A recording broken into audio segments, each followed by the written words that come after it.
everyone.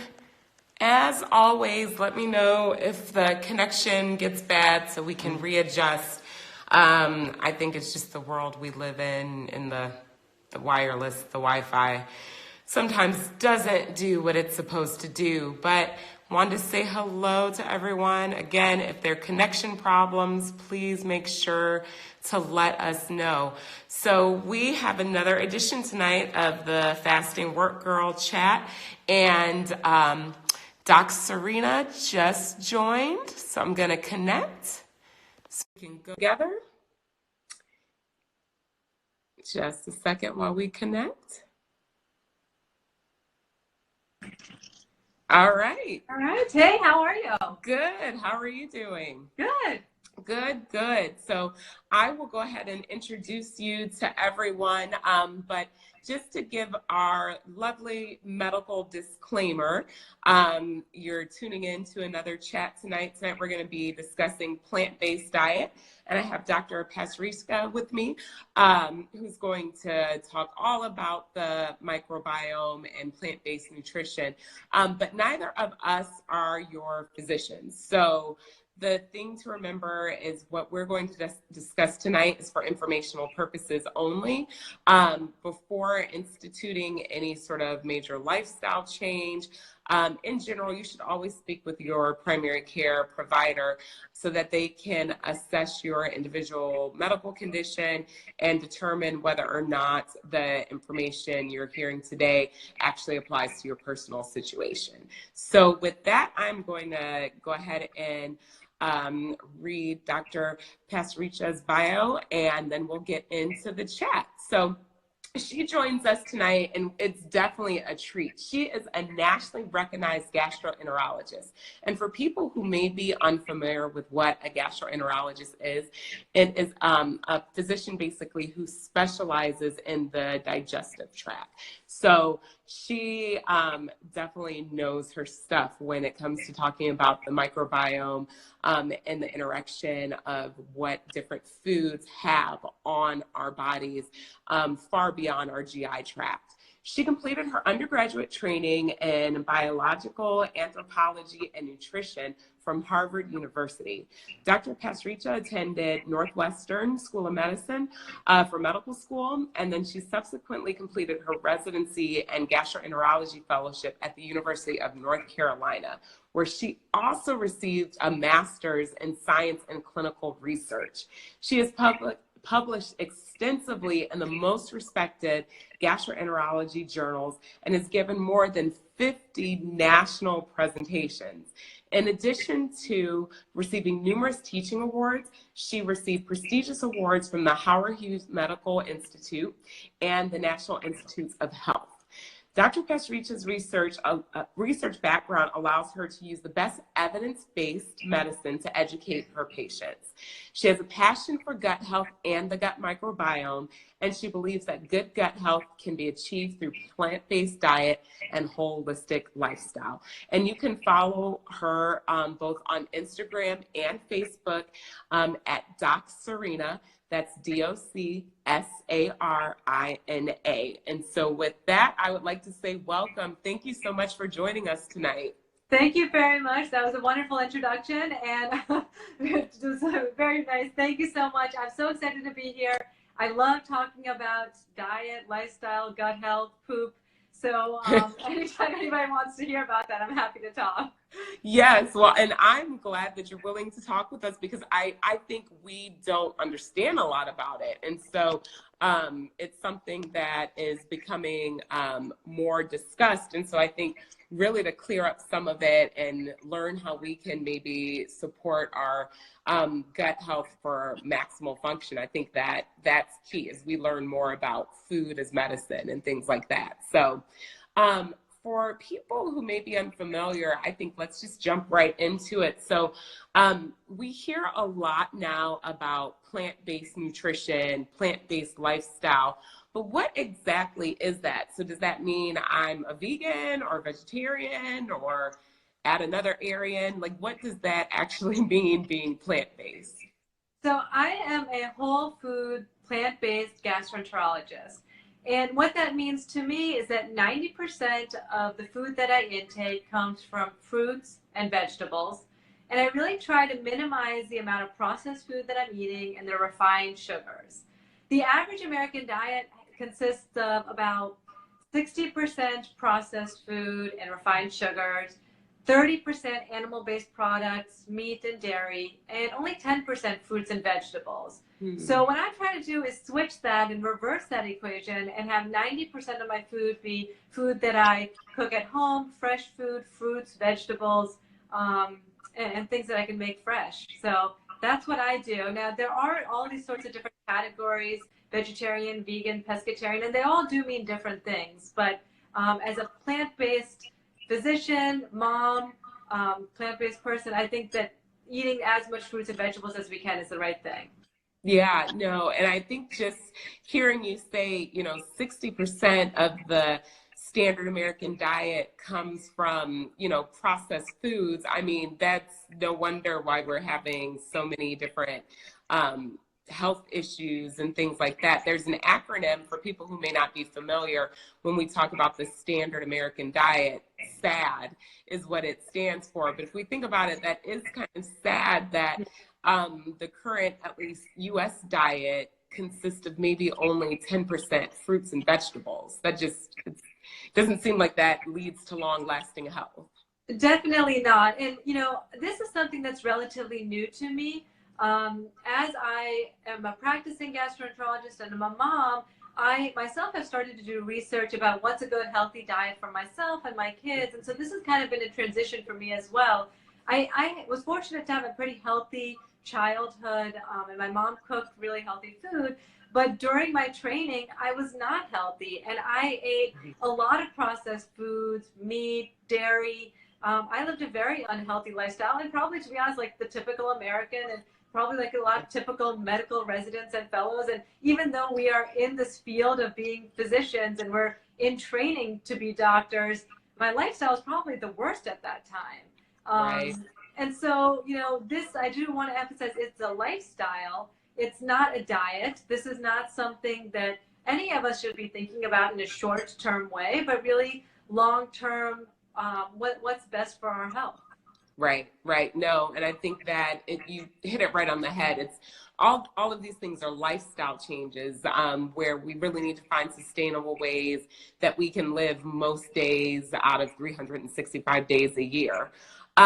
In terms of being plant-based, I guess, what are some of the reasons or what are some of the health benefits of being on a plant-based lifestyle? So honestly, the research is showing that if you follow a plant-based lifestyle, pretty much every organ system is going to get better. Okay. You're going to have lower risk of developing heart disease. You're going to have lower chances of developing cancers. You're going to have better sexual function, lower erectile dysfunction. You're going to have less fatty liver disease. And so you can look at pretty much every organ system, and I think that all the research is pointing toward a plant-based diet as being the best diet. Now, I'm a gastroenterologist, so I focus on the gut health and the GI system. And, I deal with a lot of medical conditions. First, non-alcoholic fatty liver disease, okay? Fatty liver disease basically means that just like we get fat everywhere in our body, we get fat in our liver. And this is becoming the #1 reason that people in America are getting liver transplants. And this is simply because of our diet. And that we have created this culture where we are eating processed food, unhealthy lifestyle, we're becoming obese, and the fat is killing off our liver, literally. So that's liver disease. But I really want to focus on gut health because I think that is so important now. And I think that as we do more research, it's going to be the wave of the future. Okay. So to understand that, let's talk a little bit about what is the gut microbiome and what do I mean when I talk about gut health. So the gut microbiome is an ecological community of bacteria, fungi, and viruses. All of these things live within us.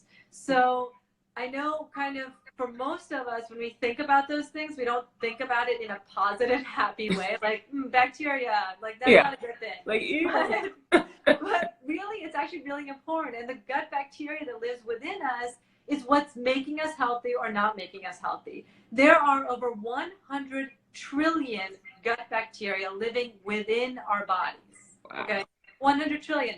That is more gut bacteria within us than stars in the Milky Way, to put that in perspective. It's incredible. And then if you want to take it to like a genetic level and look at the DNA codes, we are only 1% human. 99% of our genes are from bacteria, our gut bacteria. So I just want to emphasize, like, this is really important. It's very important that people understand that. If people are listening and have questions, just shoot us questions and I can talk about this. So to put this in perspective, there was a study, this is one of my favorite studies that highlights the effect of the gut microbiome. It was done at Harvard, and there were 2 adult female twins. One was obese and one was thin, and they took poop from those individuals and they transplanted that poop into mice. Now, these mice lived in sterile environments, laboratory environments, exact same environment, same food, everything. The mice that got poop from the obese mice became obese. And the mice that got the poop from the thin twin, they turned thin.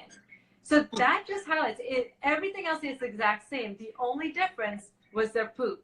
And the only thing that's in that poop is the gut microbiome, the bacteria. So this is really important for everything. And the balance of good bacteria and bad bacteria within our GI system is important. When there's imbalance, it's called dysbiosis, okay? And when you develop dysbiosis and you have more bacteria than you should, that is when you develop chronic inflammatory conditions. And that has been linked to the heart disease, cancers, arthritis, inflammatory bowel disease. And they're even showing that bad gut bacteria can be linked to psychiatric issues, anxiety, depression. So this is affecting our whole body. So it's important that we take good care of our gut microbiome. Okay. And now to bring it a little bit back to the plants.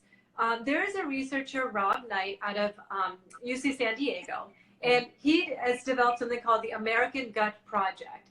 And he's collected thousands of stool samples from real life Americans all across the country, and he's analyzed those poop samples. And he tried to figure out what causes good gut bacteria. And he found that the single greatest predictor for good gut health is variety and diversity in our fruits and vegetables that we eat. Okay, so that is why if we want good health and good gut health, which to me and the research is showing equals good health, we need variety and diversity in fruits and vegetables. That's the most important thing. And that's really why I am so compelled to talk about this, because people don't understand how important it is that what we eat really affects our body. Food is medicine. We should not be taking a pill if we can avoid it. And a lot of these medical issues can be treated if we eat the right foods. Right. And then just in terms of some of the things that you highlighted. So one, with the twin study, you know, a lot of times I'll see people and patients or just, you know, in general, when I'm having discussions with people where we're still so focused on the calories in and calories out, and there's also the trend, you know, if it fits your macros, where people are just looking like, do these categories or do they fit into a box? But really what the studies on the different gut bacteria are showing how it affects our weight, it's more than just how many calories did you eat a day. It's the quality of the food, and it's where you're getting your food from. So, you know, I'm not saying that it's an excuse to just, you know, eat tons and tons and tons of stuff, but at the same time, I think we have to recognize that just because you can go jog and burn, you know, 500 calories on your run, you probably didn't do yourself or your gut microbiome any benefit by eating, you know, a heavy processed food load versus having that same amount of calories from fruits and vegetables. Yeah. You got it totally right. Calories in and calories out, that's not the right equation, and all calories are not the same. 5 ounces of steak is not the same as 5 ounces of spinach or kale or broccoli. They do totally different things to your gut health. And there's a saying that I like, and I don't remember who says it, but it's eat food, not too much, primarily plants. And I think if you do that, you're going to have good health. Yeah, no. And then the other thing too that I see a lot of, and I mean, maybe you can touch on this a little bit more. You know, I haven't done extensive research on it, but I've read it in a couple books on nutrition and things like that, where they talk about fermented foods and their importance in supporting gut health. Is there really anything to that? Is that just a fad? Is there any science backing that? So that's a great question, because there are things that we do that can help our gut health, and there are things that we don't do that can, or things that we do that worsen our gut health. And so fermented food is a great example of things that help our gut health. Okay. So examples of fermented food are kombucha, kimchi, sauerkraut, tempeh. These are things that we should all be incorporating into our daily lives. Okay. And let's talk about what is fermented food. Fermented foods are examples of prebiotics. And prebiotics, a lot of people haven't heard of that, but prebiotics are different than probiotics. Okay. Probiotics is like when you go to the grocery store and you go to a health food, you'll see aisles and aisles of probiotics. So probiotics are supplements that you eat that contain good gut bacteria. Now, to put it in perspective, when you read the labels, it sounds like a lot. There's like 15, 30, like billion bacteria in those probiotics. But just remember that your gut actually has 100 trillion gut bacteria. So it's really a small amount that you're eating. The effects of the probiotics are also really short-lived. When you eat the probiotic, you get the good gut bacteria. When you don't eat the probiotic, you don't get the good gut bacteria. So it's something to just be cautious about. There's a very limited role for probiotics. They're also not FDA approved. So we don't really know what exactly is in that. So fermented foods are prebiotics. And that is the foods that we talked about. Also, the green leafy vegetables are an example of prebiotics. A lot of plant-based foods, prebiotics. And those foods feed the 100 trillion gut bacteria we already have in our GI system. So you're going to get way more bang for your buck by doing a prebiotic. It's far healthier. There's really no risk or side effect. The only thing is you don't want to go from doing like really having a bad lifestyle to all of a sudden consuming a lot of prebiotics, because you'll get bloating and gas. Your body is just not used to it. So you have to go slowly. When you take kombucha, start with 4 ounces. When you're taking sauerkraut and kimchi, these are acquired tastes. Start with just 1 spoonful first. You don't want to be using these fermented foods as an entree size portion. These are supplements. Okay. No, and I think what you said, one, about starting off slow is important. So the funny thing is, we make our own kombucha at home. And so awesome. I remember the first time that I made it, I gave, I mean, I had some too, but I gave like a big cupful to my 4-year-old and my 8-year-old. And their stools were a little loose. The next day I was like, oh, maybe we went a little too fast on that. So start slow, and then as your body gets used to it, then you go up. Yeah, you don't want to start too much. Yeah, that's a good point to bring up. And then the other thing for people to just realize too is that especially if you have a garden, or, you know, you live somewhere, especially when it's warm out, that there's a farmer's market where the produce is raised locally, you can also make your own fermented food. So, you know, we just talked about several like kimchi and tempeh and all these different things, which you definitely can buy as well. But remember, fermentation is literally just taking a vegetable substance, whatever you have, putting in different ratios of water to salt, and then you let it sit over time, and that's fermentation. I mean, it ferments and cultivates good bacteria. So you can definitely do this on a budget. I think a lot of people The misconception is that it's expensive to eat healthy. And granted, our society is really bad about making poor quality food very affordable and making high quality food very expensive. And it really should be the reverse. But there are some hacks that you can do to incorporate some of these things instead of having to spend a lot of money on it. So thank you for touching on the fermented food. And somebody, Coach Ray LeBlanc, I can't get over the taste. Okay, so like before I became a gastroenterologist, like I had said in the beginning, I did not have a healthy diet or lifestyle. And the first few times too, I did not like the taste of kimchi or sauerkraut or anything, but like everything, it's an acquired taste. So if you just take a small amount every day now, like I love it. I'm like, I can't believe I used to not like it before. So go slow and start with that. And then Patty HDZ71 asked, what are other prebiotic foods? So we talked about the fermented foods. That's one. For people who do consume some dairy products, yogurt is another great example of a prebiotic. There's a lot of good gut bacteria there. And then really most of the green leafy vegetables are going to have prebiotics.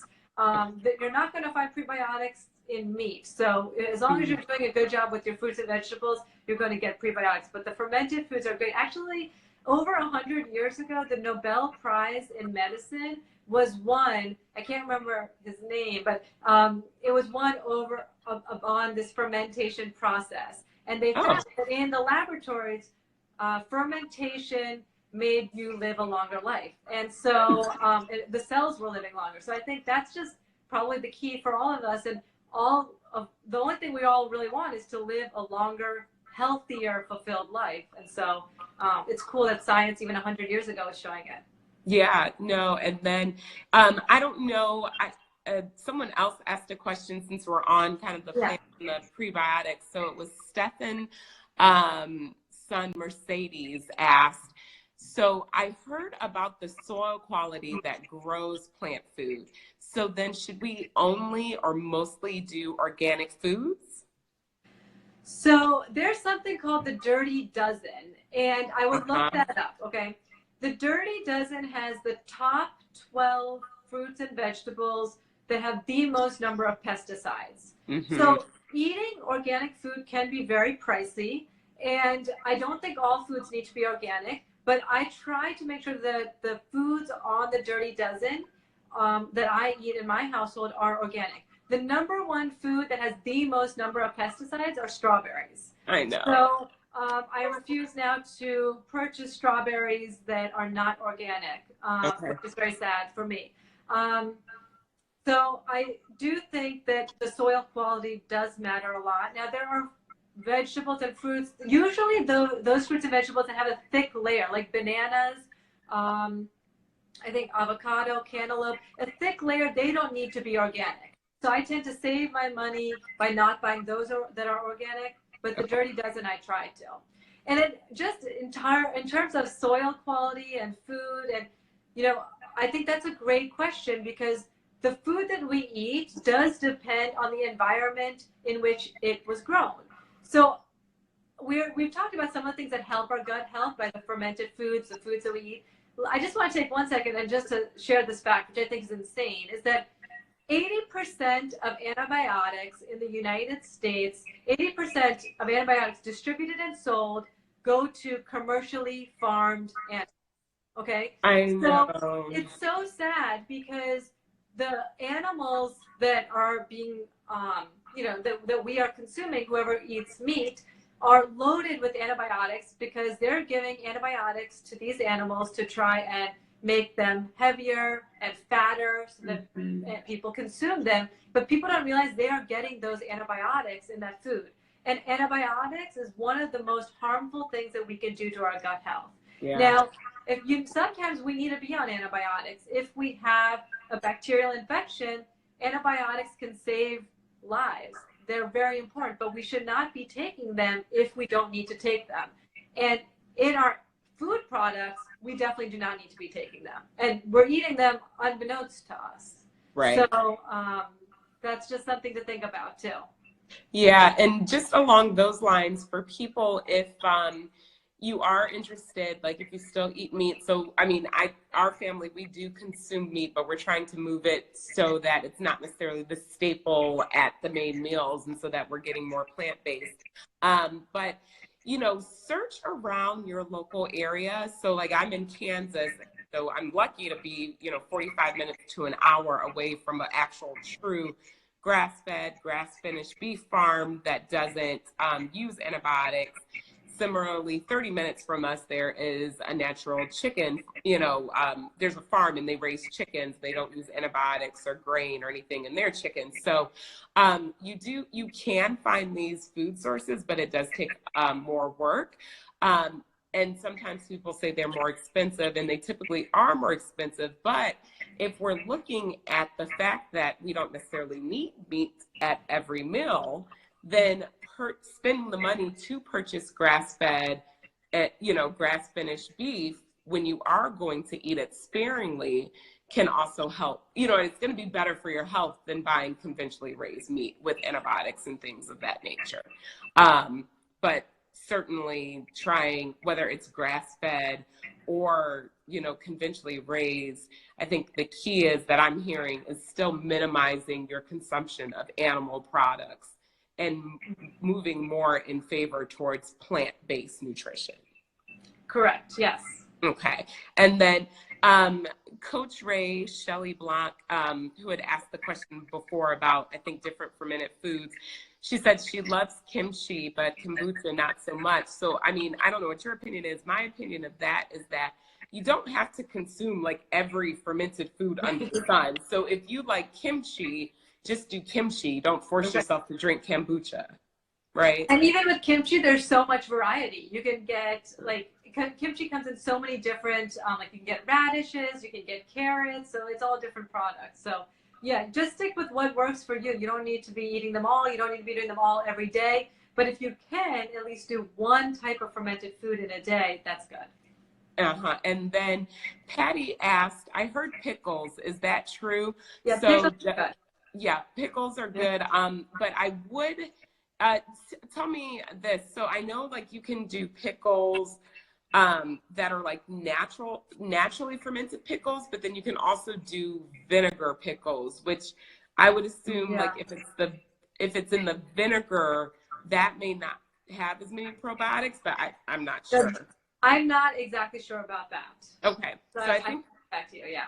Okay, I think just look and kind of see what it is, but if it was made by fermentation actually, then that should be good. Yes, you can actually ferment anything.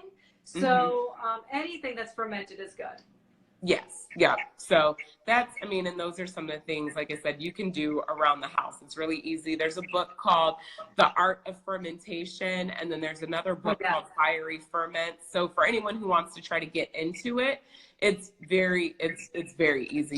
You can ferment just about anything, pretty much.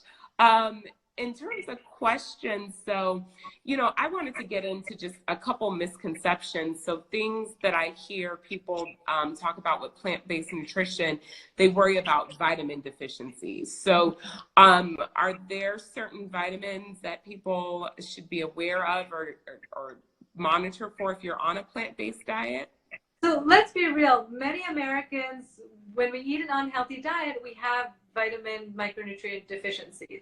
Many people in America are vitamin D deficient, and many people have vitamin B12 deficiencies. Whether you have a plant-based diet or an animal-based diet does not change your level of vitamin D deficiency. Now, that being said, people who follow a vegan, vegetarian, plant-based diet, they should take vitamin B12 supplements. That's something that you're not getting. You do get that in meat products. But I've been practicing, and you've been practicing, and we've seen patients. In America, I have not seen people come in and with protein deficiency. That's one thing people always ask. Right. Am I going to be deficient in protein if I stop eating animal meats and I switch to plant-based? You don't see protein deficiency. What we see here is fiber deficiency. And fiber deficiency is really common in America, and that's because we're not getting enough fruits and vegetables. So in terms of micronutritional deficiency, It's important to take B12, but otherwise there was a study that actually took people who ate animal products and then they transitioned them to a vegan diet, and they found that they were actually healthier. They had less nutritional deficiencies when they were eating a healthy, wholesome variety diet. Okay. And then I think to touch on when you talk about the variety, so if someone is interested in getting started on a more plant-based diet, are there certain, or I actually should say lifestyle, because this should be for life, but a plant-based lifestyle, are there certain vegetables you would prioritize or fruits you would prioritize and minimize others? Or is the overall goal just to kind of get more plants and then kind of just sort it out as you go? I think you're right. It's a lifestyle and not a diet.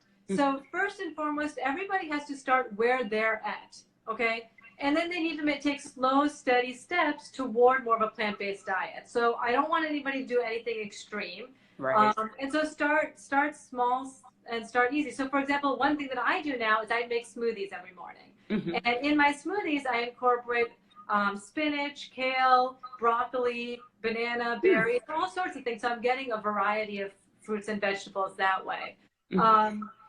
In general, the more green leafy vegetables that you can eat, that's great. Berries are wonderful antioxidants, but it's more important to eat what you're going to be able to eat and to do that, and to take variety. That's more important. So whatever kind of works for each person. But I would say slow steps and do what is sustainable for you. And then we kind of touched on this before, just about some of the expense that's around with, potentially eating more of a plant-based diet. But I just want people to realize, I don't know how many people shop at Aldi and if it's where you're at or where our viewers are at, and no, we're not sponsored by Aldi. But I wish we were Aldi. Aldi has a good variety of organic foods, and then also just vegetables in general that are affordable. So I definitely think your suggestion of looking at the Dirty Dozen and actually seeing which fruits and vegetables have the most pesticides, so that if you're going to spend your money on organic, spend money on getting organic strawberries, or maybe, you know what I mean, or local strawberries. But then if there's another vegetable that has a low pesticide load, one that I can think of off the top of my head is avocados. Avocados tend to have they're on, I think, the Dirty Dozen, the Environmental Working Group, also has like the Clean 10 or something like that. Clean 10 or Clean 15, I think. Yeah, and I believe avocados are on the clean list. So, then you don't have to spend your money on organic avocados, because even your traditionally raised avocados aren't going to have much pesticide. So I definitely think that, you don't necessarily, not that I'm knocking Whole Foods. Whole Foods is great. They have a discount if you're Amazon Prime.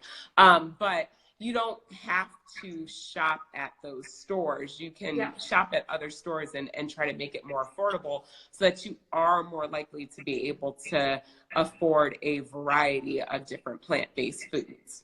And one tip with that too is I get a lot of frozen fruit. So it's probably not as good as the fresh fruit, but it is still very healthy, and you can get it organic. It's cheaper. It'll last longer, so it doesn't go bad. And then I can add that frozen fruit to my smoothies in the morning. Yes, and that's a great point too, because especially if you are a big smoothie consumer, it's just not economical to go and just blend all the fresh organic strawberries that you just purchased into making a smoothie, because you'll probably go through that in a day or so. But yeah, the frozen fruit that you take out of your freezer and do that, that can be just as good. And frozen vegetables as well too can definitely help you on a budget. So there's many different ways to try to make it can help you on a budget, and it can help you when you need to be time efficient. You and I both, we are working physicians, we have kids. That's what I do. I come home and I have to make a meal in 5 or 10 minutes, because that's the other misconception, is that in order to follow a whole food plant-based diet, it takes a lot of time. And that's not necessarily the case. You can get frozen vegetables and you can cook those really fast. And there are fast, cheaper ways to do things. Yes, no, that's true too. We're not, you're not having to slave away for an hour to prepare meals. This can be very efficient. It's very, and fit into pretty much any lifestyle. So I think it's up to you. Usually we talk about 30 minutes, but we had a lot of great questions, so we went over a little bit. But I don't know if there are any kind of final take-home messages you would like to share just about plant-based nutrition or, the gut microbiome, and just kind of, let people know that they're definitely, this isn't all just talk, that there's data to support incorporating more fruits and vegetables into our lives.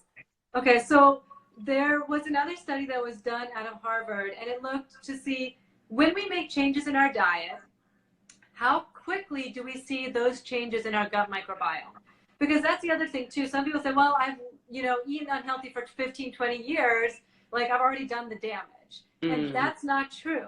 You can make a change now, and it can change your gut microbiome in the future. So this study looked at people, and they actually put two categories of people. They put one on an animal-based diet, and they put one on a plant-based diet. And they checked the poop samples and their gut microbiome before they started the diet, during the diet, and they followed those patients and the study participants afterwards as well. And what they found was that within 3 days of changing your diet, you can see changes in your gut microbiome. Okay? Wow. So if you want to make a change now, you can make a change and your gut microbiome will change. So that's great news and awesome. But there's also a caveat. They found that those patients, when they got out of the study, when they went back to their normal diet, which, as we talked about, most normal is 60% processed food, 30% animals and meats, then their gut microbiome reversed and went back within a day or two. So I think the key to that is you can make a change at any time, but it needs to be a sustainable change and lifelong. And it does not need to be drastic. Like, I did not make this change all of a sudden. I started with one meal at a time. Okay, one meal, I'm not going to have animal products. And one meal, I'm just going to do plant-based. And if you could do that, and if there are any moms listening, and you have young kids, your kids' gut microbiome develops within the first 2 to 3 years of life. Okay, within the first 2 to 3 years of life, their gut microbiome is going to resemble that of an adult. So, focus on yourself, do it for yourself, do it for your kids. And that's really what was the reason that I made this change. And everybody has to find their reason, whether it's because of health reasons, whether it's for the environment, whether it's ethical. Find that passion, that reason why you want to start following a plant-based diet. Do it with friends, do it with family, and it'll make it easier. Yeah, and I think I love how you said, start with small changes. There's a lot of people who will do like meatless Mondays, and go, Mondays, and then slowly you can incorporate that, once you get the hang of that, into more meals throughout the week. So I think all of the reasons that you said today helped us to kind of shed more light onto the microbiome, plant-based, reasons why we should try to incorporate more of a plant-based lifestyle, not only into our health, but, for the health of our families, especially since many of us with children, kind of instilling those habits early on so that it becomes the norm to them is going to benefit their health, not only throughout childhood, but into adulthood and for the rest of their lives. So I think that's very important. Well, thank you so much for joining us tonight. This was great and just such a wealth of information. And again, guys, you can follow at Doc Sarina on Instagram. So I definitely would suggest that you follow her page so that you can just get more information. Obviously, we could not touch on everything about the gut microbiome or plant-based nutrition, but she does post lots of helpful tidbits to her page. And so you can start to get, more information and resources so that you can help research for yourself and find more ways to incorporate more of a healthy lifestyle into your everyday routine. Sounds good. Thank you so much for having me. And this was great. Let's do it again soon. All right, definitely. All right. You have a good night. You too. Bye. Bye, everyone. Thanks.